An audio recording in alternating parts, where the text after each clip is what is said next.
20년 전만 해도 샤넬이나 루이비통 같은 명품의 모델을 동양인이 한다는 것은 상상하기조차 힘든 일이었습니다. 동양인들은 그저 인종의 다양성을 강조하는 측면에서 단체샷에 포함되는 것에 불과했죠. 이처럼 서구권에 편향된 명품 브랜드의 이미지는 그동안 고인물과 같았습니다. 클래식하고 세련됐지만 고루하고 혁신적이지는 못하다는 평을 받았죠. 최근 소비의 주체가 젊은 세대로 바뀌어감에 따라 20대에서 30대의 호응을 얻고자 수년간 노력해온 명품 브랜드는 초기에는 디자인을 바꾸거나 로고의 색을 변형해 베리에이션하는 등 다양한 시도를 했습니다. 반짝 인기를 얻는 데는 성공했지만 젊은 세대들의 고정관념을 바꿀 정도는 아니었죠. 그런데 세계적인 명품 브랜드의 수석 디자이너들이 요즘 한국이 답이다 라고 외치며 한국인을 모델로 섭외하고 싶어 안달이 났다고 합니다.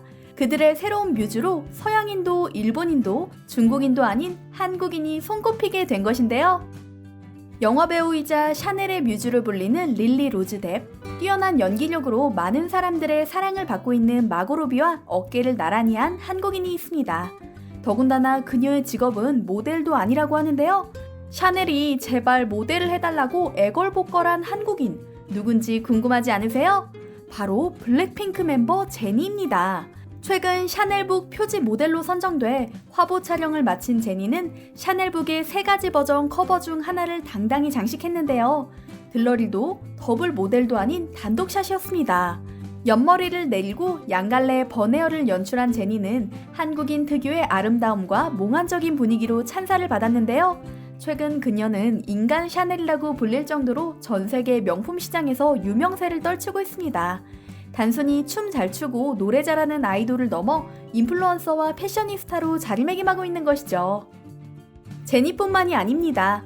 방탄소년단은 루이비통, 엑소의 카이는 구찌, 송혜교는 쇼메와 펜디, 박서준은 몽블랑 등 본업이 모델이 아닌 한국인들을 향한 명품 브랜드의 구애가 수없이 쏟아지고 있는데요. 한국에만 국한된 모델 활동이 아니라는 점이 흥미롭습니다. 전 세계에 노출되는 소위 글로벌 앰버서더, 즉 세계 홍보대사 자격인데요.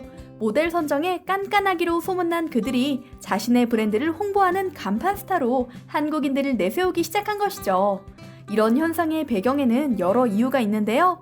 우선 명품 브랜드들이 한국에서 K-팝 스타를 모델로 처음 활용하기 시작한 몇 년 전의 성공 경험에서 시작됐습니다. 전 세계 명품 시장 규모는 2020년 2,869억 달러, 320조 원으로 코로나19 이전까지 근 20여 년간 연평균 6%씩 안정적으로 성장했습니다.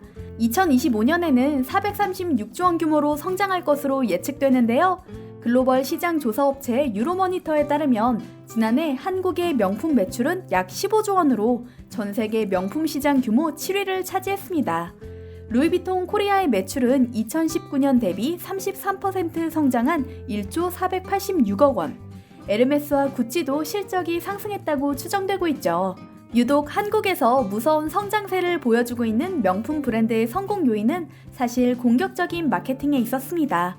전통과 권위를 중시하던 명품 브랜드들이 소비자 반응이 빠르고 트렌디한 한국 시장에서 K-팝 아이돌을 적극적으로 모델로 기용해 SNS로 홍보하고 독특한 콜라보레이션을 하는 등 적극적인 변화를 꾀했거든요.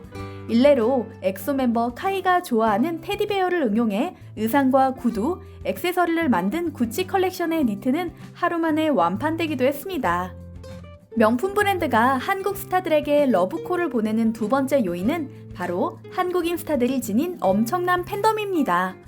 버질 아블로 루이비통 디자이너는 BTS와 멋진 파트너십을 기대한다고 직접 메시지를 전하기도 했는데요. 두꺼운 팬덤을 보유한 한국 스타를 통해 브랜드와 제품을 알리는 효과를 얻고 모델로 선정된 스타들은 브랜드의 고급스러운 이미지를 통해 정체성을 드러내기도 하죠. 사실 K-팝 스타들의 팬덤은 전 세계적으로도 1순위로 꼽힐 정도입니다. 블랙핑크 제니의 인스타그램 팔로워는 4,440만 명, 엑소 카이는 1,200만 명이나 되죠. 게다가 적극적인 소통도 이뤄집니다. 굳이 화보를 찍거나 패션쇼를 하지 않더라도 괜찮습니다. 캐주얼하게 입은 스타가 길거리에서 찍은 사진 한 장만 올려도 제품 정보를 궁금해하는 팬들이 넘칠 뿐더러 구매까지 이어지기 때문이죠. 루이비통의 앰버서더인 방탄소년단은 지난 3월 온라인으로 참여한 제63회 그래미 어워즈에서 루이비통 정장으로 멋을 내 이목을 집중시켰는데요. SNS에 올린 사진 한 장에 78만 개의 좋아요가 달렸습니다. 리사의 SNS를 통해 노출된 셀린느의 한 제품은 공개 즉시 리사 가방으로 불리며 품절됐고요. 이제는 K-팝 스타를 기용하지 않는 명품 브랜드가 이상해 보일 정도입니다. 특히 그들이 화보를 찍거나 인터뷰를 할 때 한국인이라는 정체성을 자랑스러워한다는 점이 눈에 띕니다. 한옥이나 한국적인 풍경에서 화보를 촬영하는 경우도 자주 있었을 뿐만 아니라 한국 음식, 의상 등을 자연스럽게 SNS에 노출하면서 외국인 팬들의 눈길을 끌고 있거든요. 할리우드 스타가 제품 광고를 할 때보다 더 열정적인 반응이 나타나는 한국인 모델 이펙트에 대해 미국 니만 마커스 백화점 부사장은 이렇게 말했습니다. K-팝 아티스트는 세계적으로 영향력 있는 인플루언서 중 하나다. 명품 브랜드는 아시아의 구매력에 다가가려 하고 젊은 고객과 이야기를 나누고 싶어 한다라고요.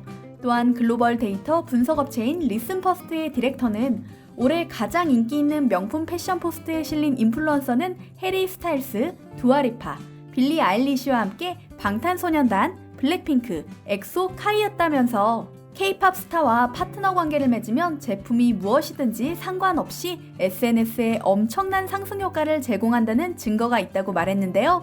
이제는 명품 브랜드가 한국인들의 인기에 편승해 이익을 얻는 상황까지 되었습니다. 더군다나 넷플릭스를 통해 한국 콘텐츠가 전 세계로 뻗어나가고 있는 요즘, 한국적인 것들이 힙한 것으로 인식되는 최근의 미국 주류 문화를 살펴볼 때 이런 현상은 앞으로 더욱 두드러질 것으로 예상되고요.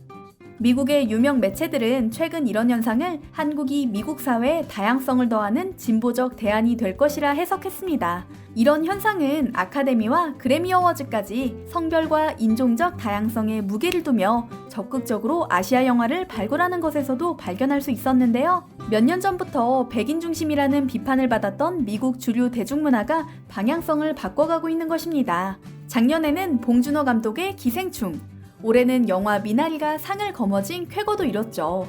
거기에 주류 문화와 좀 다른 색다른 콘텐츠 정도로 여겨지던 한국의 드라마와 음악이 넷플릭스와 유튜브를 통해 자연스럽게 알려지면서 한국인 스타들의 매력도 더욱 부각되고 있는 중입니다. 앞서 말씀드린 K-팝 스타는 물론이고 킹덤의 주지훈과 배두나, 사랑의 불시착 현빈과 손예진 등의 배우까지 단단한 실력과 팬덤, 호감 가는 외모와 품격 있는 언행으로 호감의 아이콘으로 진화하고 있는 중이죠. 시상식 소감마다 큰 화제를 만든 아카데미 주인공 윤여정 배우도 마찬가지입니다. 과거 눈부시게 빠른 경제 개발로 세계를 놀라게 했던 한국. 전쟁과 분단, 북한과의 대립, 삼성전자와 현대자동차 등으로 알려진 우리 한국이 이제는 문화 강국으로 자리 잡고 있습니다. 그 중심에는 쉴 새 없이 매력을 발산하는 한국인들이 있고요.